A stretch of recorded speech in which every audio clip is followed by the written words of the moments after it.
Welcome to the Phallacies Podcast, where two white dudes are going to try to tell you how to be. And yes, that's fallacies with a PH for PhD, maybe? No, I wish. It's because our fallacies are very phallic in nature. And so we're here to challenge and deconstruct those throbbing, veiny ideas, attitudes, prejudices, misconceptions, aka fallacies about what it means to be a man. And we're here because we believe that there is an ongoing identity crisis that is unfolding among men, particularly young men who are feeling a bit lost, lonely, and voiceless. Now, the causes to this are many, and we believe that there are contributing factors from both the right and the left of the cultural aisle. But we are less interested in pointing fingers here. We would rather just look towards solutions, a way forward. And unfortunately, the landscape of possible solutions right now is pretty bleak. The massive manosphere of content on the right is engorged in a raging bias, jerking off to warrior myths and, their own aura, while the left uses purity tests as a bludgeon to push people out of their party who don't agree with 100% of what they believe. And, I think there's several groups that might be listening to this. First, you've got men in general who are finding it increasingly a struggle to find a voice, to find purpose, to find meaning in life in a society where they're no longer at the center of the conversation. And then you've got young men specifically who have been taught to reject and push away all things feminine so that their emotional growth has become stunted and they're just so disconnected. A lot of times they feel like they can't even approach or talk to women at all. And so they have this innate need to connect with women that's being denied.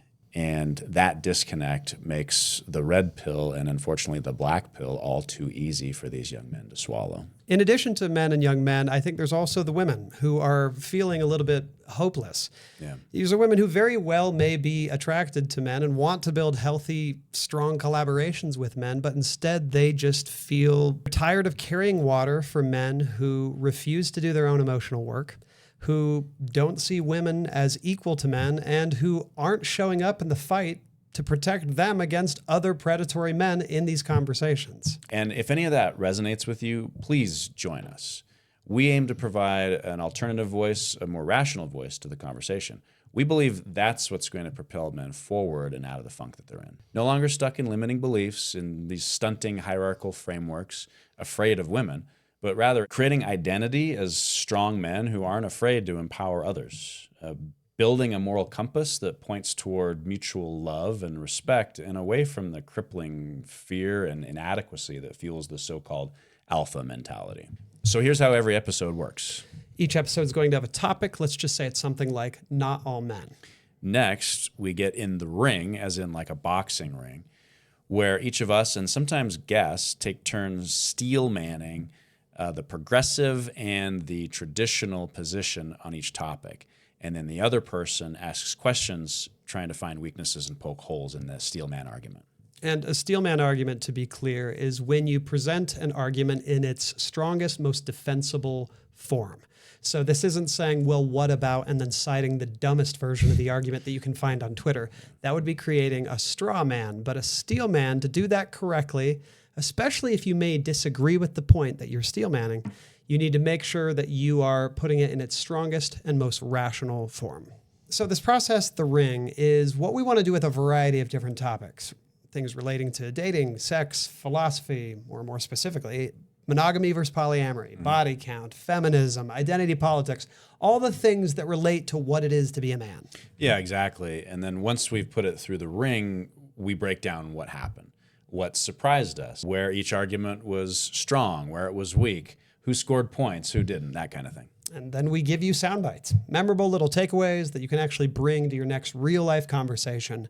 But that's not to try and own people. It's to try and move the discourse forward. So who are we to tell you how to be? Well, for me, that's the question that's kept me up at night as we thought about doing this. That imposter syndrome of just what the world needs is another two dudes with a podcast. So it's really not even about being qualified at all. It's selfishly, it's about me becoming a better man. I was married for 20 years and that ended.